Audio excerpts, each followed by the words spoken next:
partnership and financial support, as well as marketing and coverage of Combs' white parties, and made them party to the alleged actions.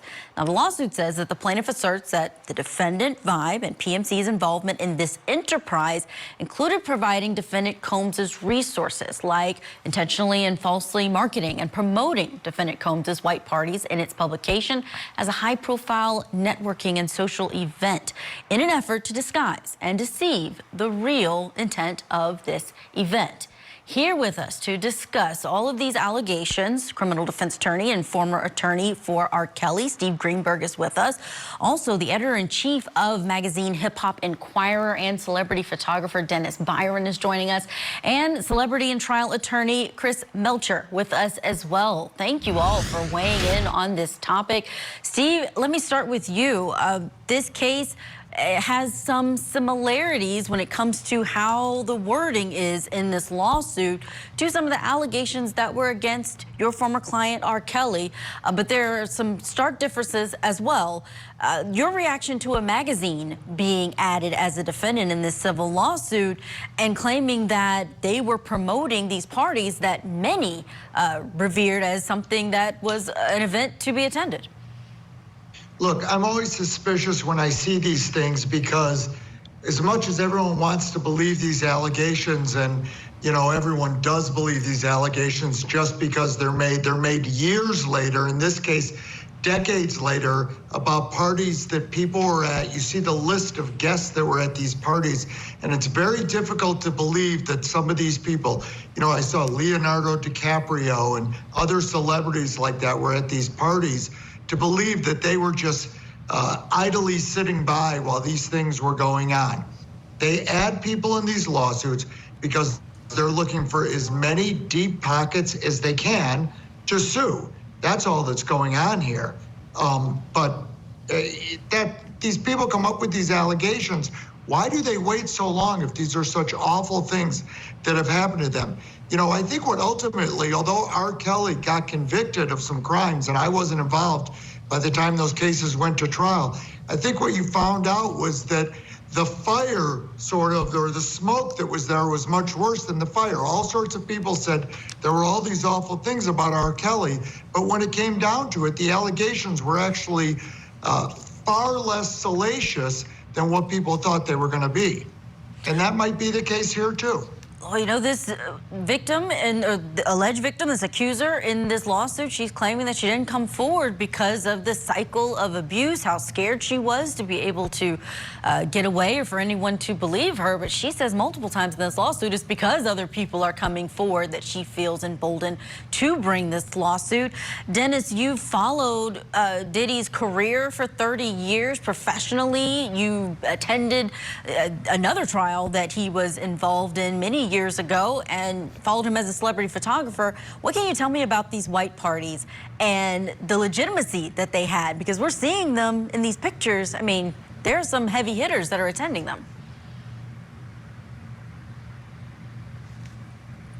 I'm going to have to agree with Mr. Greenberg in that, one, I probably attended several of the Vibe parties, a lot of the white parties, a lot of parties at Cipriani's. I've covered him extensively over the years, and I can tell you, I've seen a lot at these parties, some not so nefarious, some, people drink, they smoke at these parties, but I do know at all the Puffy's parties, there's security. And I'm walking the room, I'm shooting people. I have some of the most iconic shots of Puff. I don't want to name drop, but there's so many different celebrities to be at these parties. And while you had to be on a guest list and you had to go through a screening process, I can tell you I have not ever witnessed anything egregious happen at Puff's parties. I've seen some violence happen at parties, but not at Puff's parties. Also, when you name a magazine who essentially, like Vibe, they're just promoting the party. I don't know what he had going on during that time. I would have to check my archives. I probably have some of the photos in that magazine already, so I don't know.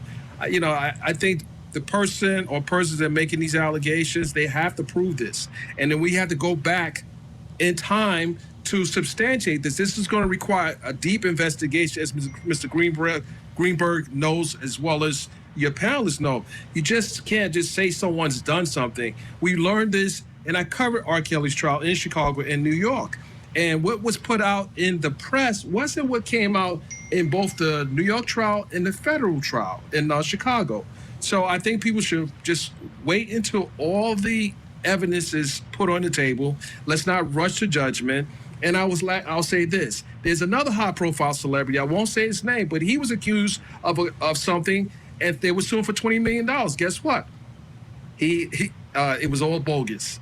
He went on to get a major award this year. It was bogus, and I played a role in investigating that. Yeah, let me get Chris's take on specifically Vibe magazine, because we're going to keep talking about this, but there's a picture, Chris, that has been shown that the plaintiff put in this lawsuit, said that it was taken without her knowledge, it was used in the magazine, and she's saying during this time she was not necessarily trafficked while she was wearing the white, but once they in later times had her to wear black, then she was designated as this sex worker. Your thoughts on the magazine being named as part of this lawsuit? This seems to be opportunistic, and I read the complaint. It's over 100 pages long, and it's really not the normal type of legal complaint that we would see. This looks more like a press release and pushing up all these other allegations that have been made, and it just seems like an opportunity for her to pile on and to make allegations now saying that she was offended or hurt by things that she appeared to have done willingly earlier on. So I agree with the other comments that this is easy for somebody with a computer to basically come out here and type this stuff up and file it in federal court. That's not proof of anything. And I think that the allegation against Vibe there doesn't seem to be any real basis for that. I gotta say, it's a detailed lawsuit, and it has those pictures. It seems that they want to show that Vibe magazine gave legitimacy to this, and they've got the proof. But we are going to keep talking about this case. Our guests are here the rest of the hour. Sean Combs facing a slew of troubling accusations, from sex trafficking to